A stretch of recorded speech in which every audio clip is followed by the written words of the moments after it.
Welcome everyone, it's day 9 out of the 90-day game plan. And while over the past 8 days we've discussed a lot on the company, the product, the launches, MVP, we're getting back into a bit more regular schedule of those 90 days. And I think some of you have been wondering, how did you actually plan those out? How does this all work?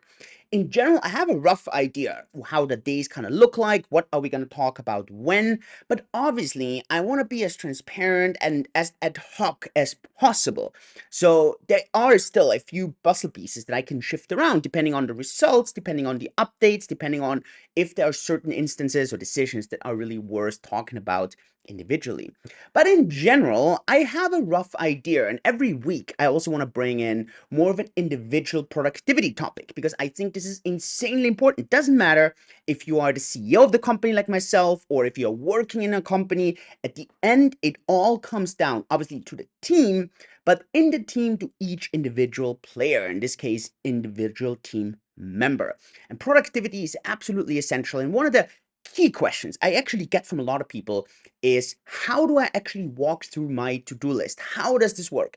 I get up at the moment at 5 a.m. I try to do this almost every day. So far, I've done it actually 6 days a week. I haven't done it on Sunday, but normally I do it.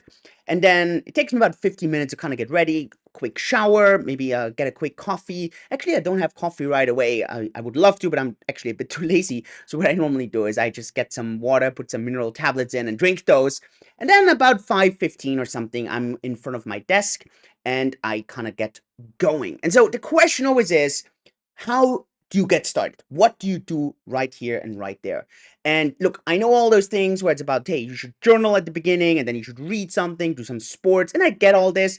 And I used to do this a lot.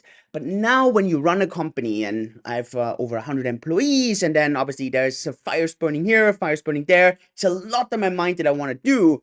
At the end, actually, a lot of those kind of concepts fall into place with how I get started there. For example, the concept of journaling actually happens what I do right here at the beginning. And it always starts a bit of kind of structuring my to-do list. And I think there's really an art in doing that, especially also because you have to kind of keep email in mind, you can have to keep messages, Slack, and so on in mind. And there are a lot of traps there, but at the end, if you just ignore them, like I know people who say, oh, I'm not doing emails for like the first 4 hours in a day. And I get it, that would be fantastic. I just can't do that because I mean, a lot of the exchanges and a lot of stuff I'm waiting for feedback from people, I need to first have some input on Slack, or I need to have some input on email before I can then actually get going, especially in today's world where, at least in our business, everything is kind of 24/7. So this is really essential. But in general, the way this works for me is I get up, and since I have this going almost every day, I have a new note and I use Apple Notes for this, right? So obviously you can use Evernote, or you can even do this with a physical notebook or whatever note taking app you want to use. You could even use Google Sheets or a Word file. It doesn't matter. I believe the simpler and the less complicated this is, the better. So I just use Apple Notes. And I start a new note for every day, and then I always label it with the day, and I say it's at the date and then what day it is, Monday, Tuesday, whatever. And so that just kind of gives me a bit of an overview. And so I have basically a note for this for almost every day for the, I don't know how many past years. And in there, I always start the day with a pure brain dump. And that brain dump always just looks like I look through the note from yesterday. I look, what are the things that I need to carry over? What are things I know that I have to do? I look in my schedule, look at my calendar, what are key things there? And I kind of just do a pure brain dump when it comes to that. And that's how I probably spend the first 10, 15 minutes. Doesn't take too long, but that's kind of always that brain dump at the very beginning. And to be fair, I actually even have my phone, a watch kind of running there, like a clock. So it, to me, on the one hand, it times me. I don't want to take longer than 50 minutes, but it also kind of inspires me to take the full 50 minutes and to kind of get going, not to procrastinate. So I think that's really, really important. Then step number 2, and I do this right afterwards. I generally have like 5 categories of things. The first one are things that I need to do right away. So I normally do them before breakfast, before I get the kids up. It's stuff that I need to do right away. But these are generally things that I can do within a few minutes. So this is not like a super huge project unless I know this is really the key thing I need to do right now. could be, right? But many times these are just things that I need to do right here, right then. Or it could just be, hey, look, you need to kind of write this report, or you need to go through a board report, or you need to prepare for this. Could be. And then it takes a little bit longer. But that's generally the things what fall into this first category. I need to do this now. And then afterwards, I have the second category, which is just later. And these are things that I need to do, but I then need to push up, right? So I kind of prioritize this a bit. I try to order it. What do I need to do first? What do I do next? Obviously, I try to structure it a bit around my schedule. If I know, for example, I'm working from home, maybe a bit different than if I'm working from the office.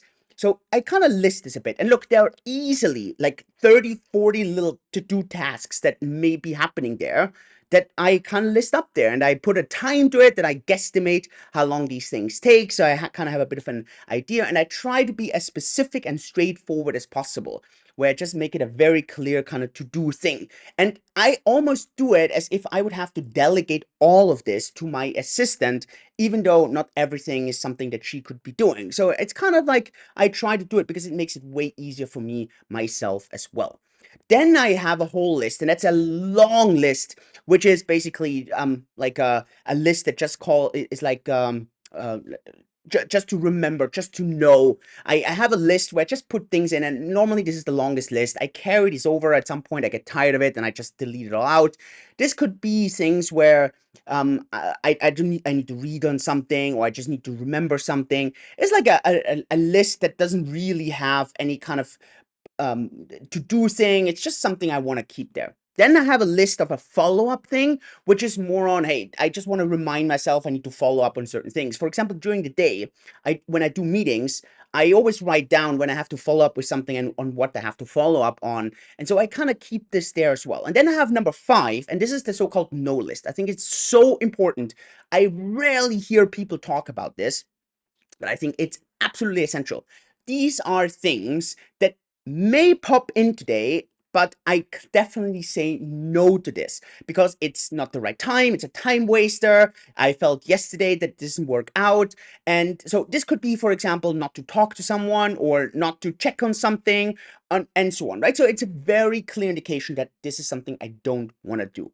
And so this is step 2. I time myself there as well. I try to do this in 15, 20 minutes.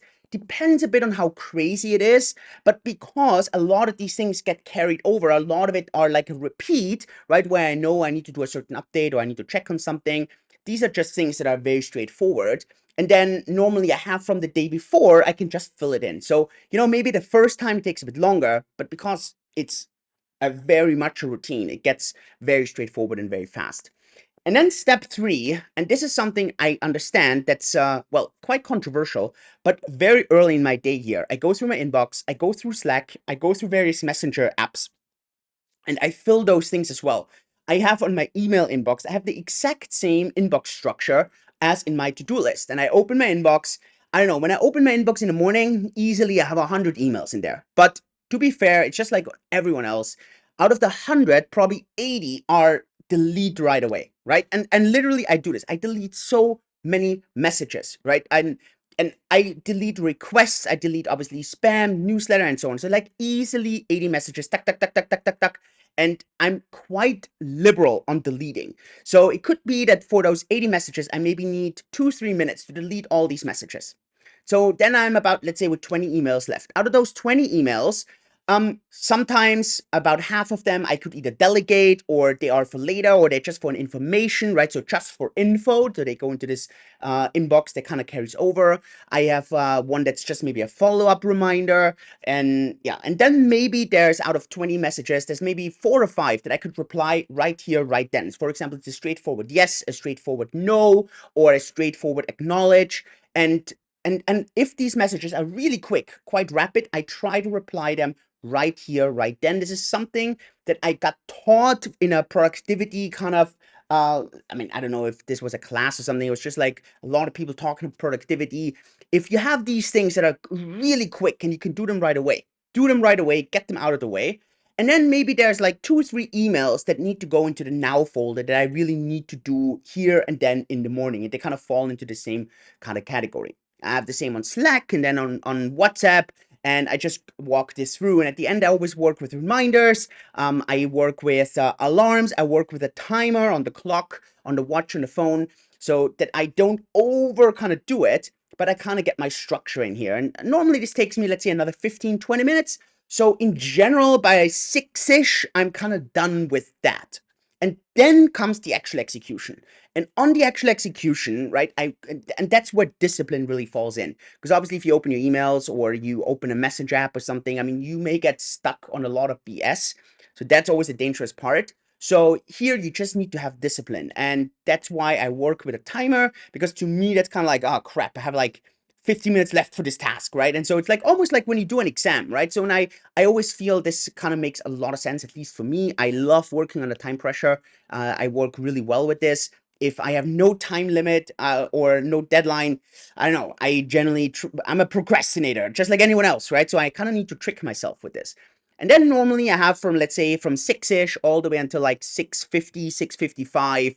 I have like an uninterrupted, almost an hour of very good walking through that list.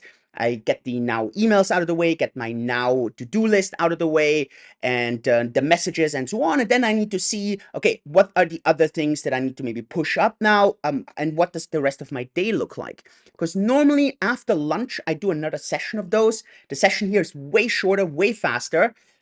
Just because a lot of it is out of the way already. And so normally maybe the session takes me 15, 20 minutes. I do the exact same process again, maybe restructure the to-do list, look at my schedule. Where do I have so-called focus time blocks? I do this there, and then I do one session in the evening, but the evening session is generally super short. I only do those things that need immediate attention. I don't really have a new now list. I push this into the next day, but just in case I miss something in the evening, a message or something that really needs an instant yes or no. Sometimes, for example, the lawyer sent something in with like, hey, we would love to send this out, yes or no, right? So that I just don't want to be the impasse. And I get it. In like a lot of the productivity books and so on, it's like, I don't know, you should check emails once in the morning or something. I get it. But if there's so many things that you need to deal with or handle, you shouldn't be the impasse. And so I try to, I don't know, always be on and just get this stuff going. But that's kind of how my to-do list works. I wrote a whole blog post on this as well. Check it out either on Twitter or on LinkedIn. I'll link it up down below as well so you can read this. Would be interesting to get your feedback. What do you do similar? What are aha moments? What do you do differently? Maybe you have some tips for me as well on this. So with this is it for day 9. Tomorrow, we are going to have team day. It's also our 5th cake anniversary. So definitely something to celebrate. We're going to have a small party in the evening. So stay tuned for that. Click the subscribe button so you don't miss anything. See you tomorrow. Yours truly, Julian. Bye-bye.